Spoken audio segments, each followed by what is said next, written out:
Hello, my name is Christine Springer. I am going to be sharing the audio for my keynote presentation on vocabulary. The title is Vocabulary Overcoming the Lexical Bar.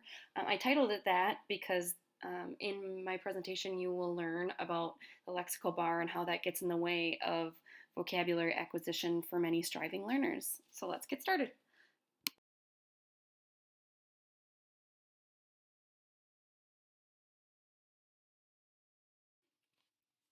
I wanted to start my presentation today with a quote found in the vocabulary chapter of our textbook, Creating Literacy Instruction for All Students.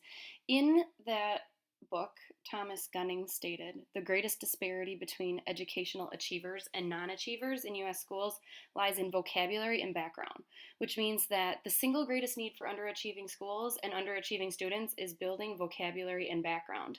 I find this so important to me and to my school district because our district goal is to make sure that Black and Latinx students are reaching grade level benchmarks in reading in the next 3 years.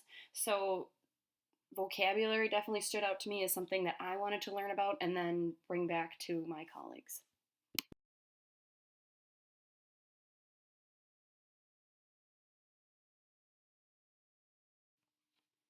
There are 4 learning objectives today. First, we're going to begin by learning the science and research behind vocabulary acquisition. Second, understand the 7 principles of vocabulary development. Third, know how to introduce new vocabulary and which vocabulary words are most important to teach to your students. And then fourth, learn how to teach students how to figure out new vocabulary on their own. So how can they take this skill moving forward in their lives?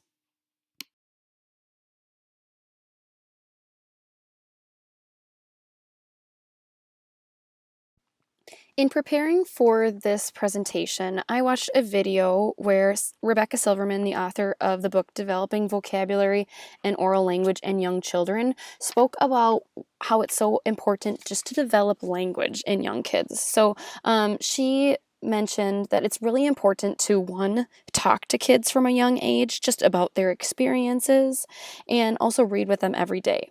She mentioned that when we have kids coming into first grade, their range of how many words they know can range from 5,000 to about 20,000.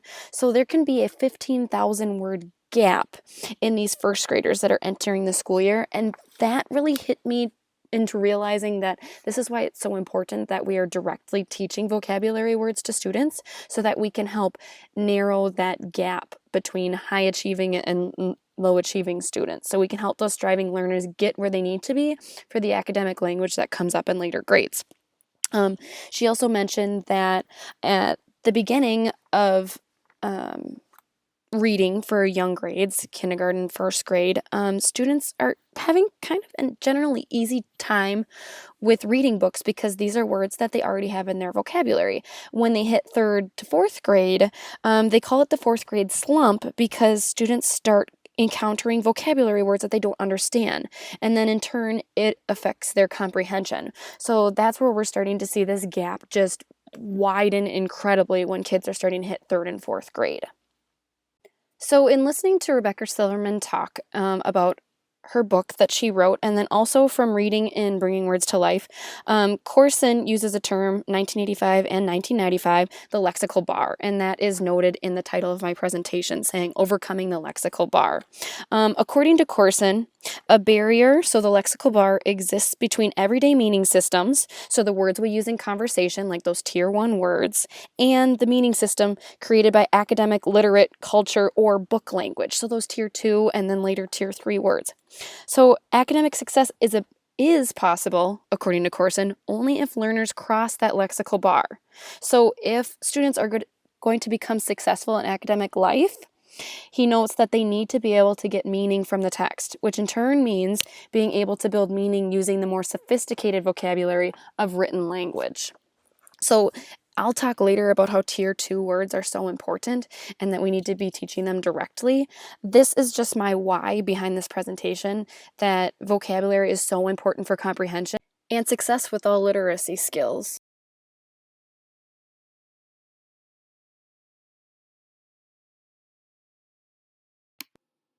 So we're going to start with the basics in the science of learning words. So we know that from a very young age, babies start to learn the meaning of words based on their listening to people around them. So babies learn vocabulary words orally by listening and then learning to speak.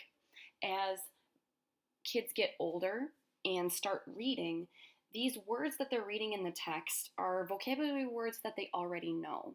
So as students get older, then they come across words that they might not have in their oral vocabulary. So they need to learn the new meanings of these words. So words are learned in oral or a textual context. So an adult or a peer could orally tell the student what the word means, or they could use their context clues and skills to figure out what the word means in the text. And we know that words are learned gradually, so it takes about 10 encounters for a student to really soak in and learn a word. It is also important to note that when students learn vocabulary words through context, it's important that these new words come in the middle of a bunch of words that the student already knows. So it's important that these words are introduced in a text that is at the student's reading level. An interesting fact found here is that words are learned 4 times faster when they're introduced at the appropriate level, and that was stated by Launder in 2011.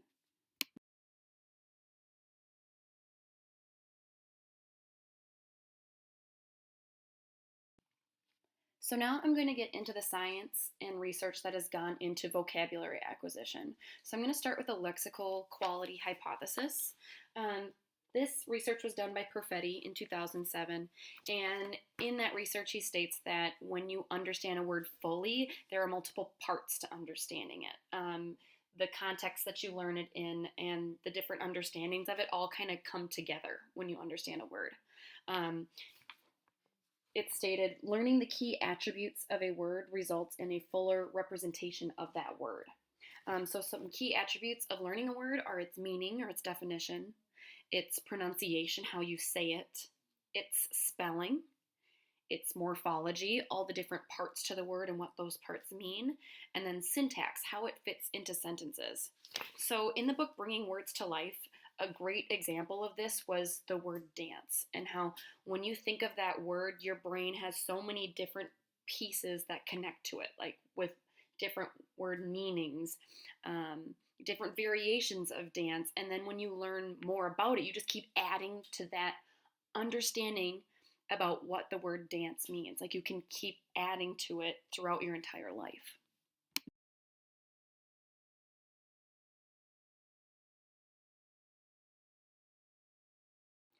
So we know that we don't just know a word or we don't know a word. There is some variation that goes along with each and every word that we know. So there are 6 different tasks that Graves created to help us have word knowledge. And that means knowing multiple dimensions of a word that helps us to understand it. So number 1 is reading known words. So when a kindergartner or first grader encounters a word, sometimes they might not be able to decode it, but they know that word. So an example that came into my head was the word cousin. They know what cousin means, but they might not have seen it in a text yet. Number 2 is learning new meanings for known words. So for example, a kindergartner might know the word bark, like that their dog barks at home, but they might not know bark on a tree. So learning that new meaning for that same word. Number 3, learn new words that represent known concepts. So a student may know that rain comes from the sky up in clouds, and they just need to learn a new word that also represents that. So like the word precipitation would go along with that concept. Number 4 would be learning new words that represent new concepts. So this is the most difficult task because first a student needs to get the background knowledge of that concept before they learn a word that goes along with it. So I'm thinking about 2nd graders who have to learn about pollination. That word can't be introduced until the concept of how all of that works in science is introduced first. Number 5 is clarifying and enriching the meanings of known words. So those multiple experiences to help gain a deeper understanding of those words. And then 6, moving words from receptive to expressive. So instead of just being able to understand a word in a sentence or being able to read it in a book and understand what it means there, being able to use it in writing and language.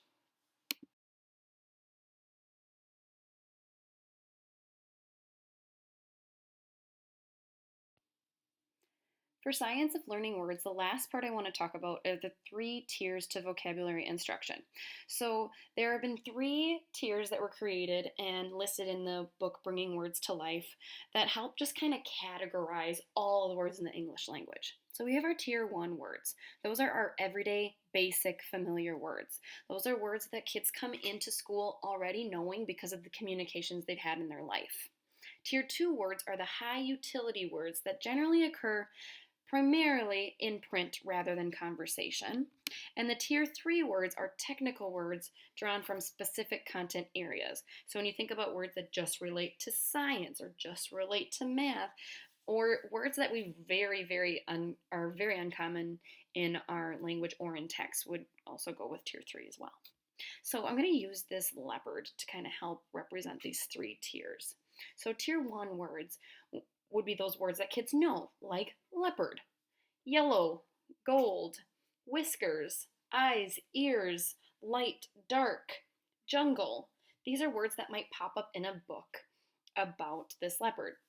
Tier 2 words that might pop up in a book about a leopard would be sleek, mysterious, lurks, feed. Tier 3 words that would show up in a book about leopards could be solitary, nocturnal, genera, subspecies, scrublands, rosettes. So these are words that very, very rarely would come up in a conversation and even rarely show up in print, but they would for a specific context. So what I really want to reiterate through this slide is that the tier 2 words are so important to teach directly to students because they could show up in nonfiction text, but they also could show up in a literary piece or in poetry, and that's where kids can get these multiple experiences with these words, and this is really where they're going to get the most bang for their buck when it comes to vocabulary instruction.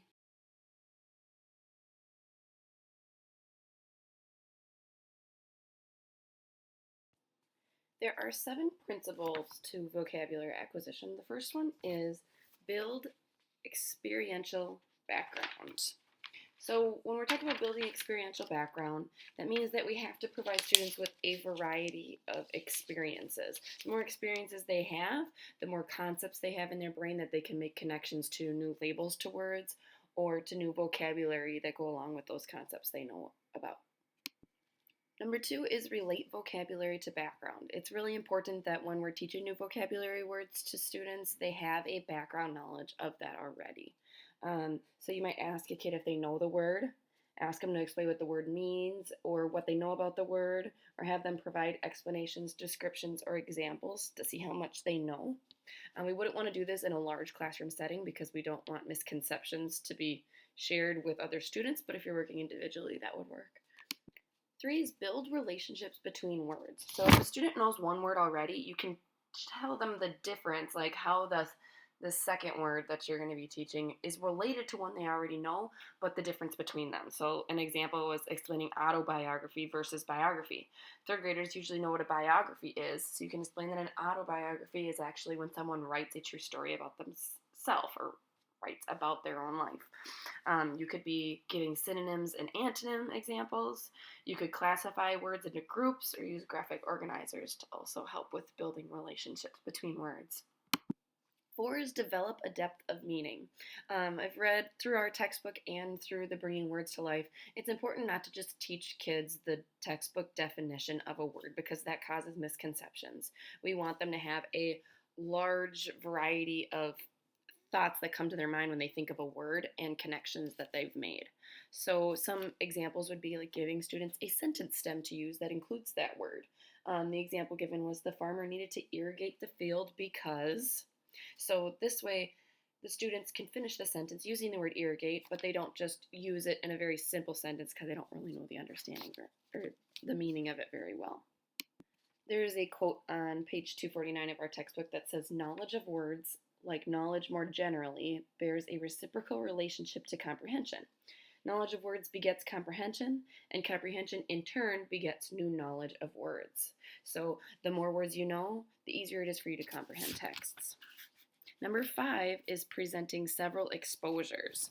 Some people say that 2 exposures are good, but I've heard in many instances that 10 exposures are actually what someone needs to really internalize a word. And these exposures can be done in many different ways. The Bringing Words to Life book mentions inter- introducing about up to 10 words at the beginning of the week, but then also revisiting them about 10 different times throughout a 5 to 7 day period. Sixth principle is create an interest in words. So Beck and McGowan in 1983 did a study where they had students in a classroom practice something called Word Wizard. So this is where kids would come back with examples of words that they were learning in the classroom where they found in text in real life at home. So this was a way to build motivation for students and to get them really excited about learning new words. So this principle is saying that we need kids to feel motivated to really expand their vocabulary in all aspects of their life.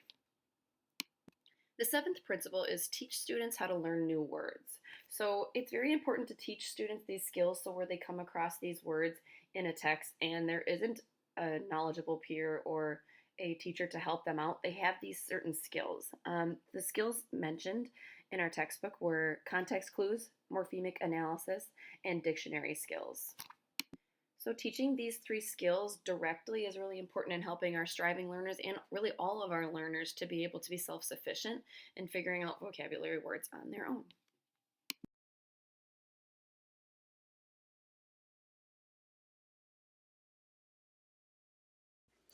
Okay, so I have mentioned before that when students are learning how to read at a young age, it comes pretty easily because all the vocabulary words they're reading in the book are words that they already know.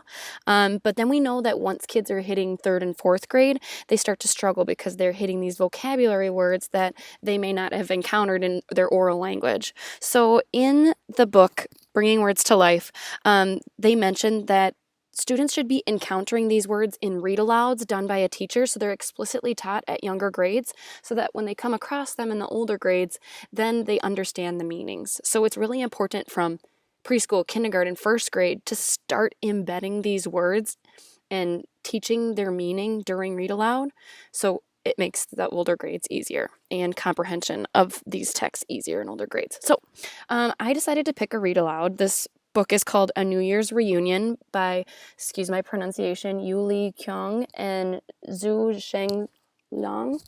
I wanted to kind of go through these steps of how I would teach vocabulary in this book.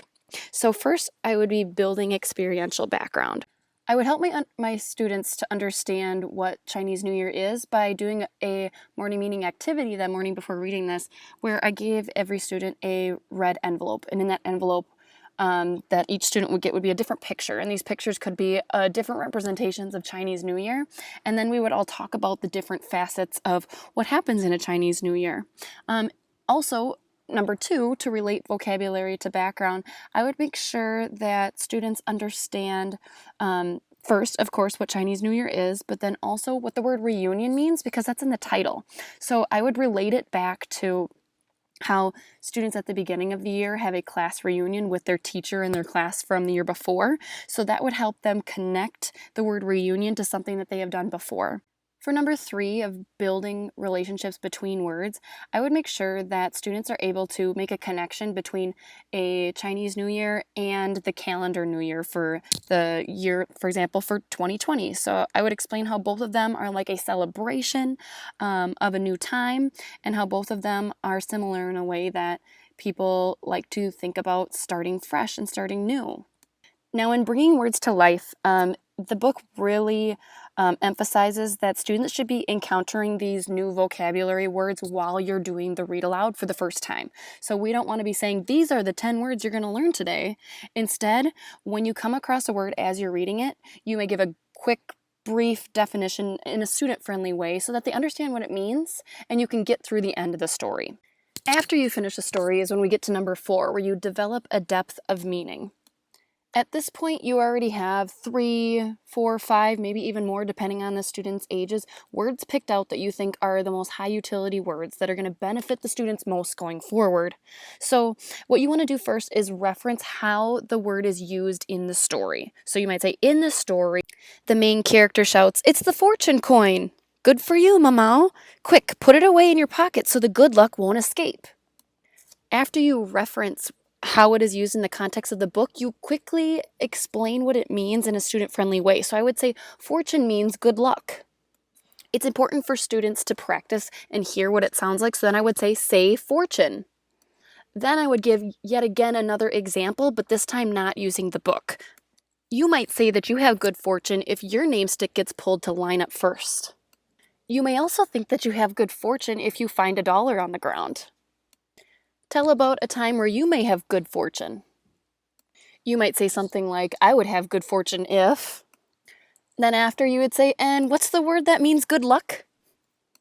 So these steps I just practiced using with the word fortune were given in Bringing Words to Life in Chapter 4, and it really helps us to see the multiple facets that children get when you directly teach a word. You give it a kid-friendly definition, you use it in the context so kids can understand it that way, and they hear the word and they practice using it.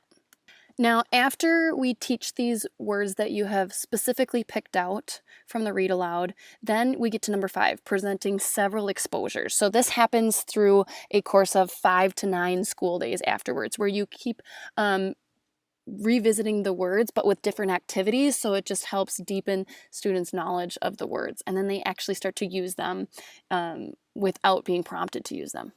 For number 6, creating an interest in words, for older grades in Bringing Words to Life, they suggest creating a vocab notebook for kids. They were suggesting this for like 3rd, 4th, 5th grade, but you could do something like this for younger grades too, where after kids are learning these 5, 6, 7, up to your discretion words per week, they add these definitions into their notebook so they can keep referring to them and actually using them throughout the school year. Bringing Words to Life also recommends that these words are added to word cards kind of like a word wall, so that students keep seeing these words and are encouraged to use them throughout the year.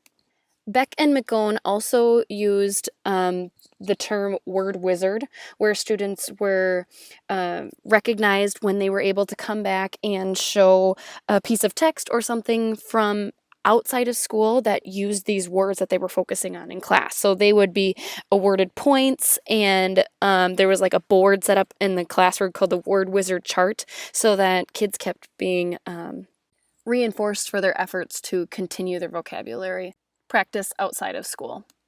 So definitely I would be creating a vocabulary notebook where students could be adding in at least one word from each read aloud book, where we introduce the vocabulary at the beginning of the week. For 1st grade, I think I would definitely tone it down a little bit so it's not so many words, but I feel that it's important that they would be creating one so that they could add to it on their own as well, and it'd be kind of self-sufficient using that.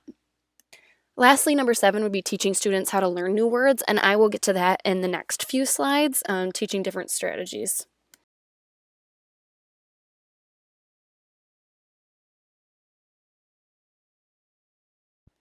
So now I'm going to talk about the question, which words should I teach? We know that it's incredibly difficult to try to teach students the amount of words they're going to need when we think about the words they're going to encounter in academic texts and throughout the rest of their life. So how do we pick certain words that are going to be high leverage and are going to actually be helpful in these students' lives? Chapter 1 of Bringing Words to Life notes that there are 88,500 words or word families that are in printed school English, and half of them are so rare, it states, that even avid readers may encounter them only once in their lifetime. So yes, obviously, this is big work. On the positive side, Bringing Words to Life states that the order of word learning is not developmental, meaning there isn't a set list of words that kids need to master vocabulary-wise before they move on to the next set of words versus the next set of words. Words can be taught in 1st grade that are actually spelling words or sight words for 5th grade. The book also talks about frequency word lists. So we all know about those word lists that say, oh, these are the words that students should be able to read and understand and write by the end of a certain grade. Now, these are very objective, and that's why teachers like them, but there are many facets of this research that can skew the data. So like how when they say that certain words are high frequency, well, it's kind of hard to tell because there are multiple meanings for certain words, and some words have different endings that change the frequency that they show up in texts. Now, of course, high frequency words are very important in learning in elementary school. So high frequency words basically equate to tier 1 words. These are words that kids usually understand the meaning of already coming into these grades. High utility words are these tier 2 words that I keep talking so much about. 80% of words that are found in text are high frequency. Next, we have the academic words, which make up about 10% of adult texts. And then we have technical texts that are on a specific topic that take up about 5% of texts. So we really want to get the most bang for our buck here by focusing on those academic words that show up in 10% of adult texts. So the questions that we would ask ourselves when we're picking out words are, do the students already understand this concept? We want students to have a background knowledge or a schema where they can make a connection so it's easy for them to understand this new label or this new vocabulary word that is similar to something that they already know. We also want to think, do most of the class know this word already? If they do, don't teach it. We also want to think, is this word multidimensional? And by multidimensional, I mean, will it show up in fiction texts, nonfiction texts, poetry, biographies? Will it be seen across content areas like in math reading and in social studies reading or in science reading? The more you think this word is going to pop up in the student's life, the more important it is to teach it explicitly. Bringing Words to Life also states that you should be teaching about 6 to 10 words over a period of 5 to 9 days. So an example they gave was on the first day of teaching the words. You teach all of them, but then you keep revisiting them at least 10 times for these words before you move on to another set of words. Now, in all caps at the bottom, I have matter of teacher judgment. So the amount of words you choose, which words you choose, are up to you. So I kind of want to relate back to the read aloud book I chose, A New Year's Reunion. So when I first wrote down any vocabulary words I thought I would teach, I had a list of 15 words, and I realized, okay, that's too much. So then I went back and thought, which of these words are most important to understanding the meaning of this text? And I also thought about which of these words are words that I think students could use very often and could put into their vocabulary now. So the words I ended up choosing were daring, smoothly, fortune, ball, miserable, soundly, and nods. In my next slide, I will show how I would teach those words and the activities that I would use to keep reinforcing the meaning of those words.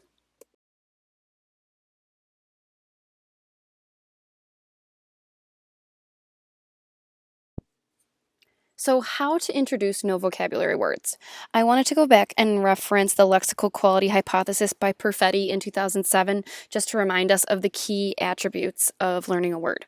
So we want to know its meaning, its pronunciation, its spelling, its morphology, and its syntax. So in chapter 4 of Bringing Words to Life, it's titled Bringing Vocabulary into the Earliest Grades. So in this example I'm about to give, or this setup, they have it set up for like kindergarten, first grade, second grade, but I think this is also really helpful just to have a set structure for introducing vocabulary words even for third and fourth grade.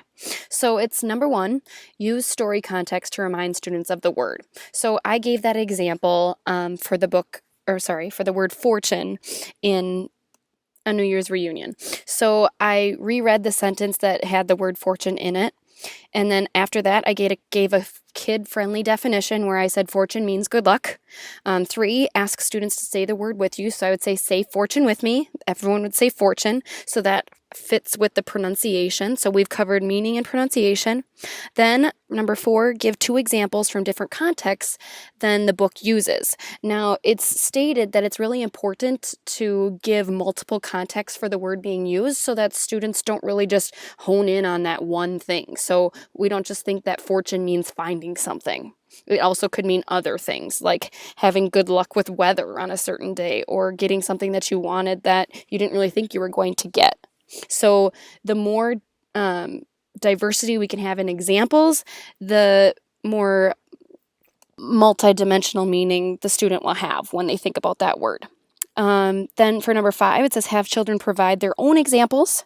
So you could give them a sentence starter using the word. So I said, you might be fortunate if. It's important to listen in to how kids come up with their own examples of this word, because they might relate it right back to the book again and use that same context. So it's important to try to find those examples from kids that are able to transfer it to a different context.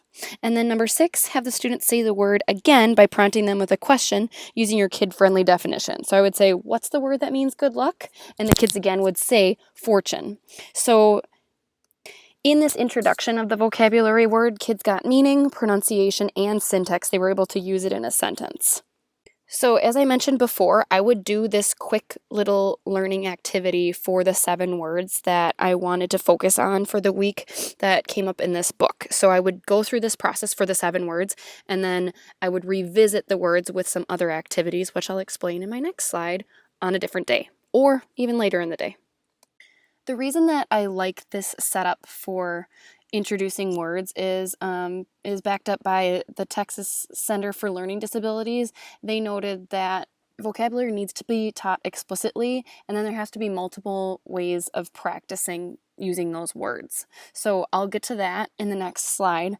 I also want to talk about word selection a little bit more. So it's really important that the words that you choose, like the words I chose for this book, A New Year's Reunion, are words that are essential to the meaning of the text. And then also, they should be words that are used frequently in texts, and it's not a word that kids already know. Now, I had mentioned this before, but I just wanted to bring up that this was listed on the website for the Texas Center for Learning Disabilities as well, so that just reinforces what I had mentioned before.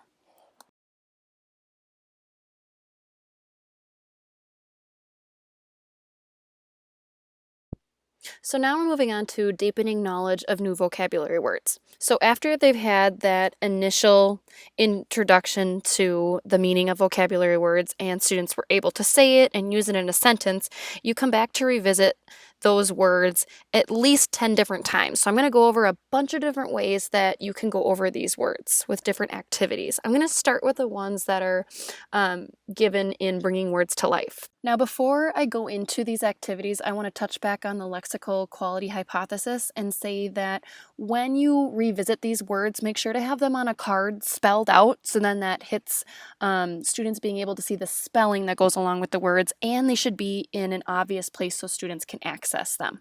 You want to do 2 to 3 activities per day. So the first one is questions, reasons, examples. I'm going to keep using that word fortune that I've been using throughout this presentation. So I might say, you have good fortune when your best friend is chosen to be your partner for the class activity as chosen by your teacher. Why do you have good fortune? What else might be another example of good fortune? Next is making choices. So here I list different scenarios, and if that means fortune, say fortune. If it doesn't, say nothing. Your favorite lunch is being served today. Here they would say fortune. You stepped in a puddle on your way into school. Here they would say nothing. For using all the words, this is when we would use the whole list that they've been learning. So I might say, for example, do fortune and smoothly have anything in common? And students would explain why they do have something in common or why they don't. As long as their reasoning backs it up, then that works great. For review and meaning, you would just state the kid-friendly definition and ask if that's what that word means. So for example, I would say, does fortune mean bad luck? And students would say yes or no and why. For word association, you give a word and then they say the vocab word that they think matches with it best. So for fortune, I might say chance, and hopefully they would match that with the word fortune. Generating examples is asking a question and having kids come up with examples that go along with it. So for example, I would say, what would make your sister say, wow, I have good fortune? Writing is when you give students a sentence stem that starts including that word, and students need to finish the sentence or the story. I might say, the next morning when he woke up, his good fortune ended, ... and they would have to fill in the rest. Returning to story context is when the student has to go back to the book. So this could be a little more difficult if they each don't have their own copy. But for older grades, they could go back in the book and find 3 examples where fortune is taking place. For Ready, Set, Go, this is usually the day before assessing the vocabulary words. So students are given 4 different sheets, which all include the vocabulary words they've learned that week. And there are student-friendly definitions on the other side where students have to flip it over and quickly try to match the definitions to the words. And these 4 different sheets all look differently, so they're practicing this skill with possibly a little tweak in the definitions for each lap, but also deepening that understanding. And last is assessing. Some examples they gave for assessing students in older grades would be giving a bank of those words, and then they could fill in a blank in each sentence to make the sentence make sense, or they could answer open-ended questions that include those vocabulary words. So an example of an open-ended question I might ask is, Gary wanted to go snowmobiling on his birthday. When he woke up the morning of his birthday, what would be an example of him having good fortune? So the Texas Center for Learning Disabilities lists some other strategies that students can use, especially for content-specific words. So the first one is the Frayer model. The Frayer model is a strategy where students can work together, where they define the vocabulary word, then they add characteristics of it, and then they have a spot for adding examples and non-examples of that word. Lastly, teaching morphemic analysis is really important because when we teach students to really look at a word and pick apart its different parts, students can learn to figure out what the root means, the prefix, and the suffixes. And when they know what certain parts of the word means, that helps them to decipher negative or positive connotations that could go along with those words, and that could help them figure out what it means. So once they think about all the parts of the words, then they try to use that meaning that they come up with in a sentence. The Texas, dang it. Lastly, morphemic analysis is another thing that they mention, and this is really important to helping kids work independently when they come across a word that they don't know. So our job as teachers is to teach them morphemes. So we teach them what the roots in words mean. We teach them what the prefix could add to change the meaning, what a suffix could add to change the meaning. And when we teach this explicitly, then students are able to take that back and use it on their own when they're reading words independently. So what the Texas Center for Learning Disability states is that after the students are able to pick apart the word and think about all of the meanings put together, they combine the meanings of the parts and they try to think if that meaning makes sense in the sentence. They ask themselves the question to help comprehend what the text is saying.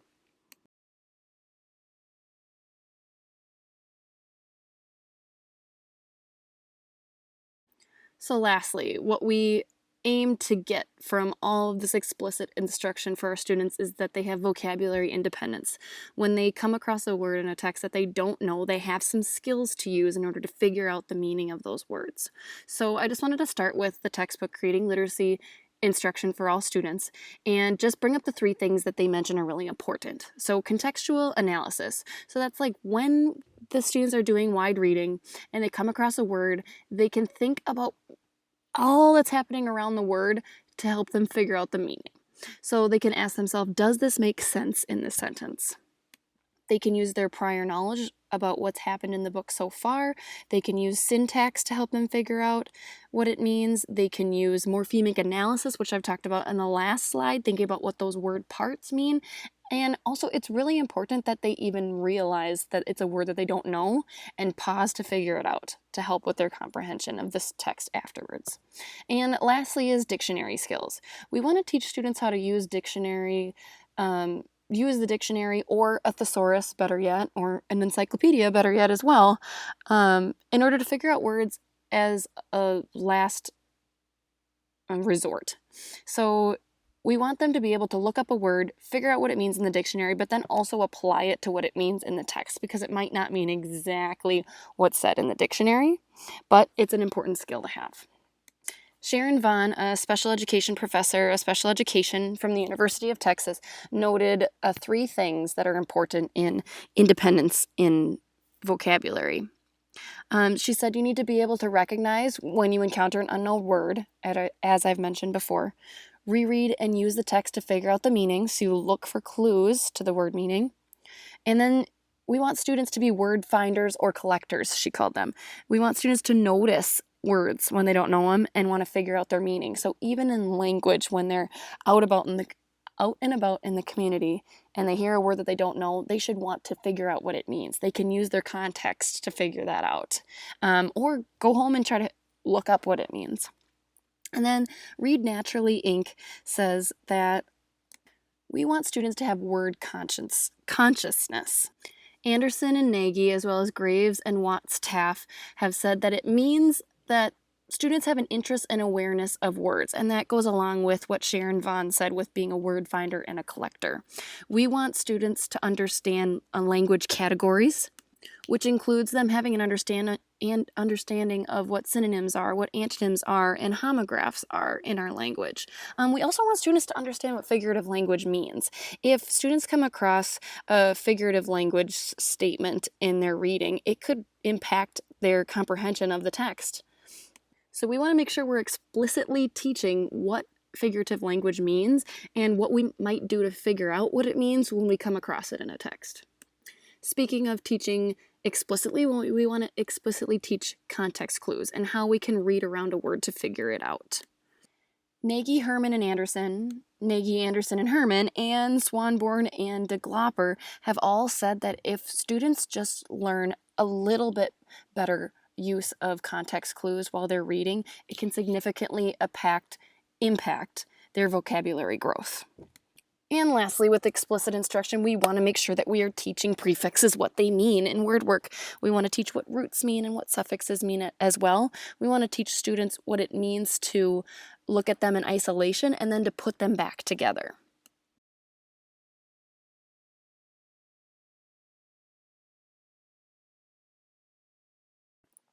So to summarize and review our learning objectives for today, we first wanted to learn the science and research behind vocabulary acquisition. So we know that students learn vocabulary through oral communication from a young age, and they also learn vocabulary through wide reading of texts that they choose to read.